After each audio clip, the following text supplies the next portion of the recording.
Le thème de l'édition 2016 de la Journée mondiale des télécommunications et de la société de l'information s'inscrit dans le cadre des activités menées par l'UIT pour libérer le potentiel des jeunes innovateurs et des jeunes entrepreneurs dans le secteur des TIC, des PME novatrices, des jeunes entreprises et des pôles technologiques pour mettre au point des solutions innovantes et concrètes en vue d'accélérer les progrès dans la réalisation des objectifs de développement durable.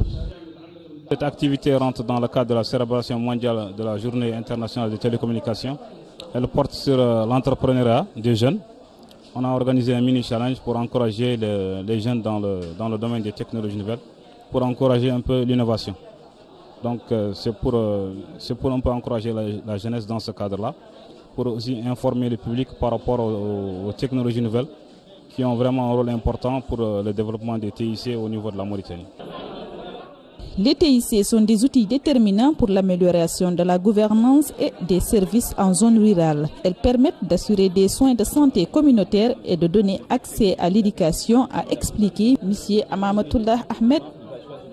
Ces technologies qui ont profondément changé nos modes de vie depuis ces 2 dernières décennies ont aussi apporté de profonds changements dans le domaine de l'éducation, dans le domaine de la santé et dans bien d'autres domaines du développement. Si on prend que ces 2 exemples-là, l'éducation, avec la diffusion de la connaissance, la mutualisation des connaissances, les possibilités offertes à l'apprentissage, que ce soit des enseignants, mais aussi des élèves, la possibilité pour un élève se trouvant dans une contrée les plus reculée du pays à accéder aux connaissances les plus pointues dans son pays, mais aussi ailleurs, à travers par exemple les MOOC, qui sont des cours intensifs gratuits en ligne.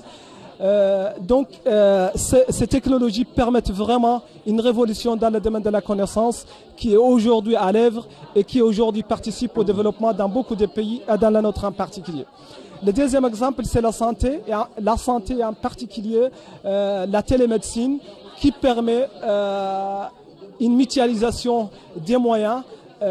C'est-à-dire, par exemple, un médecin se trouvant à Nouakchott, si on prend l'exemple mauritanien, pourra faire une téléconsultation pour un patient se trouvant à des centaines de kilomètres. À partir de là, il peut promulguer les premiers conseils, il peut diriger ses patients vers les analyses ou les médecins qu'il faudrait faire. Et ceci permettra un gain, une réduction des coûts. Le patient n'aura pas à se déplacer des centaines de kilomètres.